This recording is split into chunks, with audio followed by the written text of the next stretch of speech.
The R&D team's going to take over Emmerich's work. He may be gone, but it won't affect us one bit. We'll be able to deliver whatever you need just like before. You can depend on that. One other thing. I'm tracking his whereabouts. Nothing to report at the moment, though. Let it go. He's gone. The guy's gone. I know. I just want to be sure. Not like I'm losing sleep over this son of a bitch. Open this thing! Huey! Damn it, Huey! Open it now! Please! Let me out! Kill me. Kill me!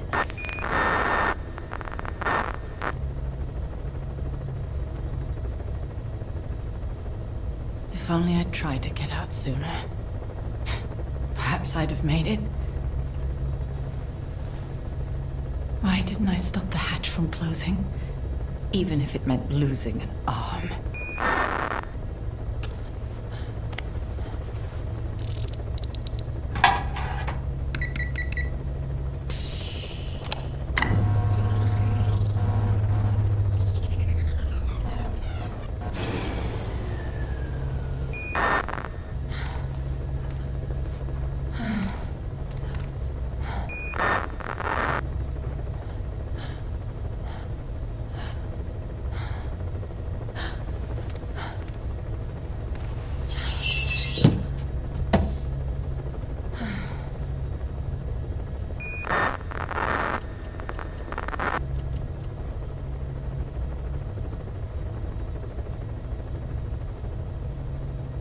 Well, I guess I'll stay a while. My voice, it's so distant.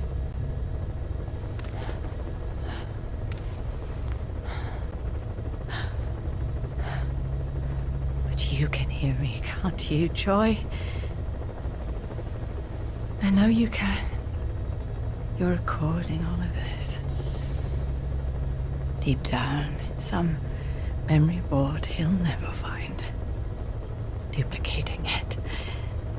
Burying it under heaps of meaningless code.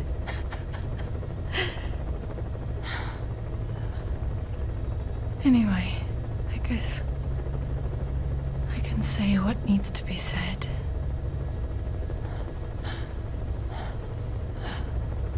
I can still do that much. Talk to you.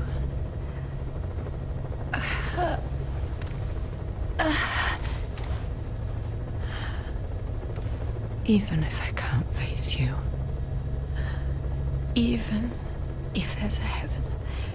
Even if you're waiting there.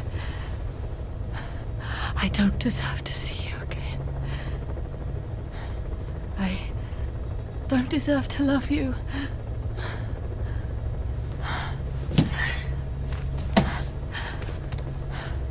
I signed up for Zero's plan. Even now that he's halfway to dead, his plan lives on, leeching away at the wall. And it took your strength to make it happen.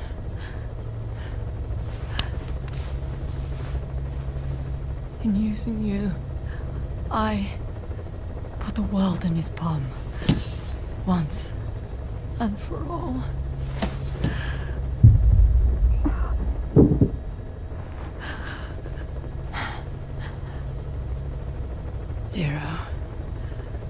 Zero, or whoever it is who's taken his name. They found me after the Caribbean. They made me simulate his will,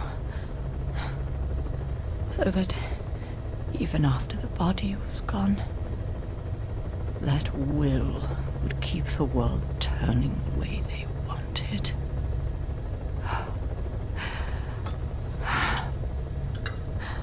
I had no choice. They dredged Lago Cosibolca, pulled up your phantom, forced me to revive and modify you. I thought I could bring you back, But in the end, I sold your will to him.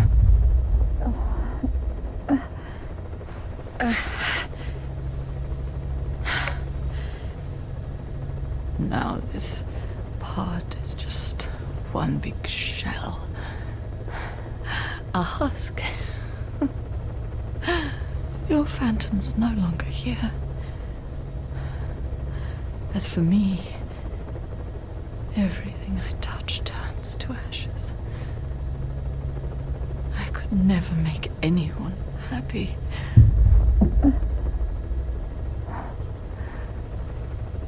And now I'll never see my son again. But at least Hal's free from his father's hands.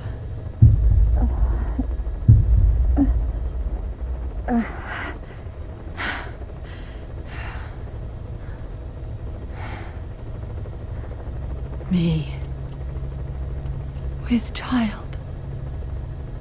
Can you imagine? I wonder how you took the news. Were you jealous? I knew what I was doing. If I could pass your will onto a child I carried,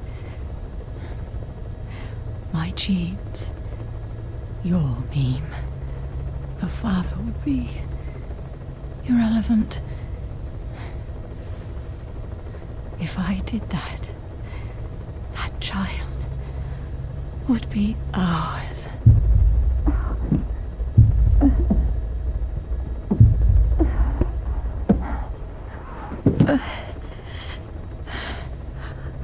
I've been a fool. Pride, conceit, baseless theories. Of course, I couldn't see through the dream. The false you I created. I only wanted to pass your will on to the next generation. But Zero took it away. And now I haven't just lost you. I've lost my...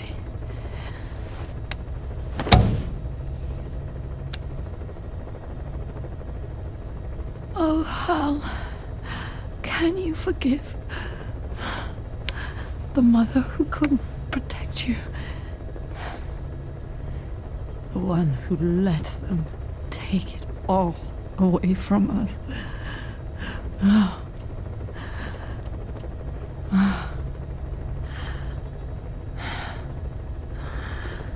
There's still hope.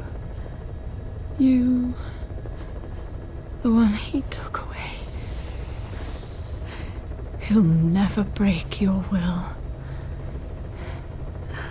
The will to make this world the way you saw it could be. I buried code, just to be sure. Inside of you, there is an egg. And when someone finds it, when they crack it, there'll be nothing left to stop you. The world you envisioned will become a reality.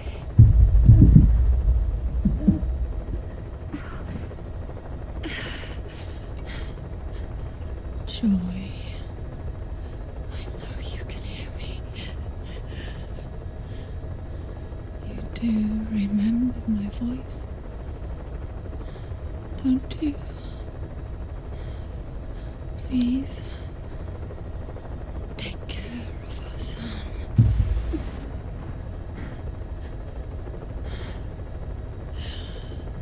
Hal, don't ever be afraid. Whatever happens up there, she'll be watching over you. The system The framework for your world will protect you. You don't need me. You just need to be strong enough for the both of us.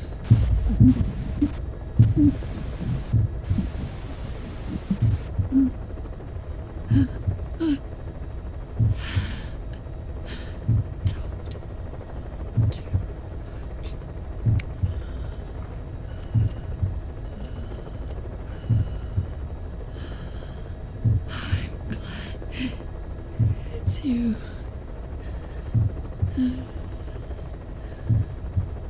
Here at the end, I think I hear your pulse.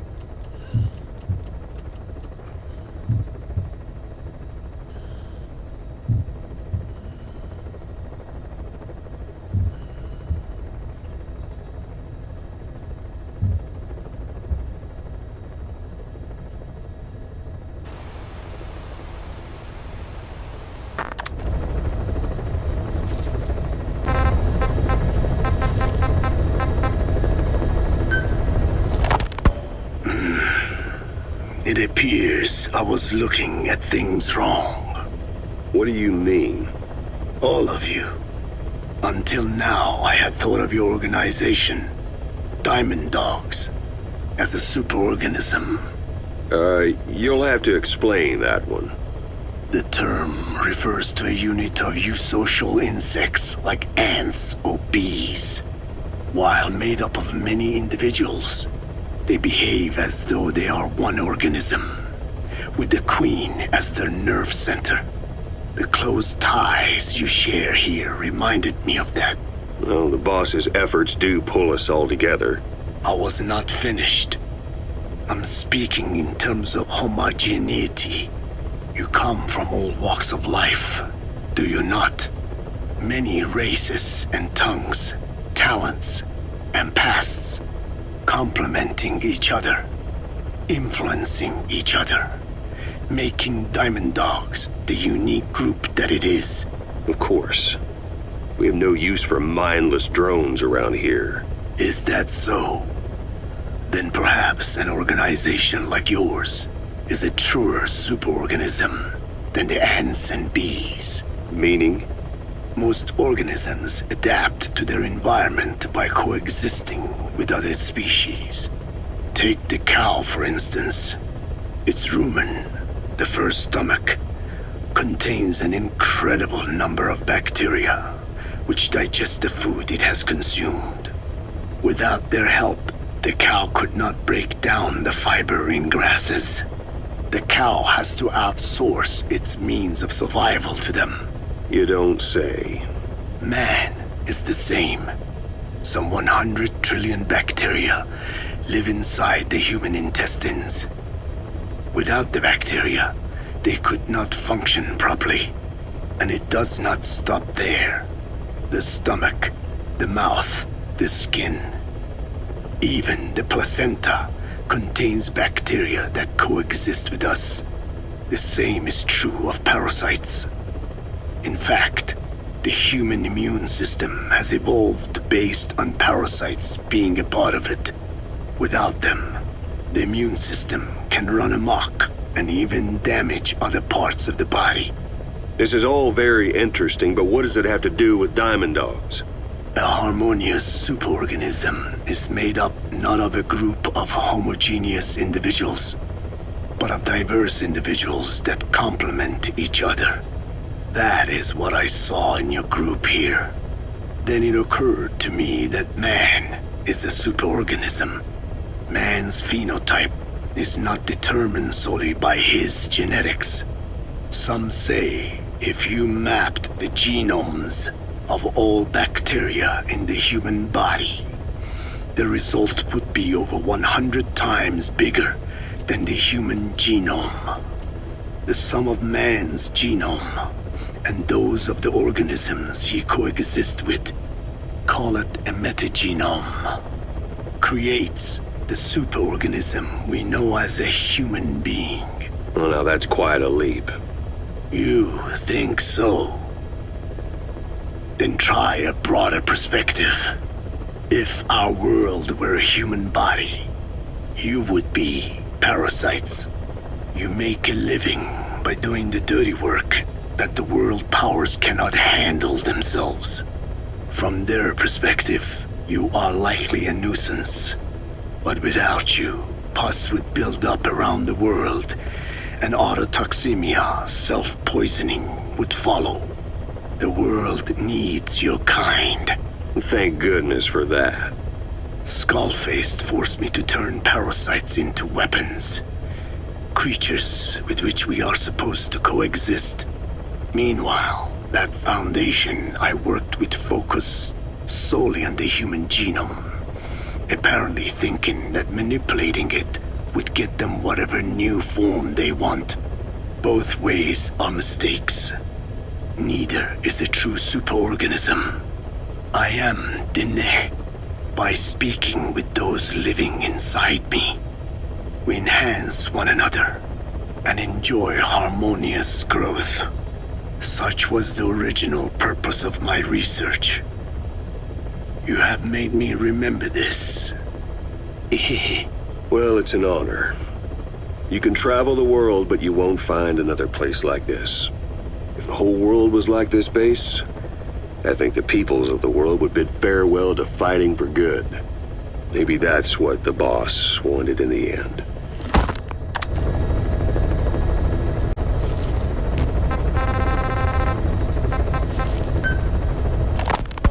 I want to thank you, Code Talker. Your pinpointing the cause of the vocal cord parasite's mutation enabled us to purge an enemy from Mother Base. You mean that scientist? Yeah, I was convinced he betrayed us, but I was wrong. He was never on our side to begin with, so ultimately there was no traitor among us. And yet I made everyone distrustful with my talk of spies, the end result being men turning on each other in the laboratory. You must not blame yourself. They were all infected with the mutated strain. The outcome would have been the same. You know, we defeated Skullface, but it didn't lessen our pain. It's a pain we'll never be rid of. I see that now, but I thought I could burn it away. In the end, all I burned was our own men. Infectious diseases, parasites. Without such foreign enemies, the immune system will start attacking the body, developing allergies and autoimmune diseases. The same is true of organizations. You're right. But I do not deserve to rebuke you. My desire to retaliate against the English language is what attracted me to the vocal cord parasites in the first place. Had it not been for that, I would never have been used by Skullface. We both allowed revenge to crawl into our minds and lay its eggs. Sahelanthropus will unleash that thirst onto the future. How long are we going to be tormented by what he left behind? There is no choice but to live with that pain. Be symbiotic with our vengeful nature. Whatever we do, we must not allow that thirst for revenge to control us.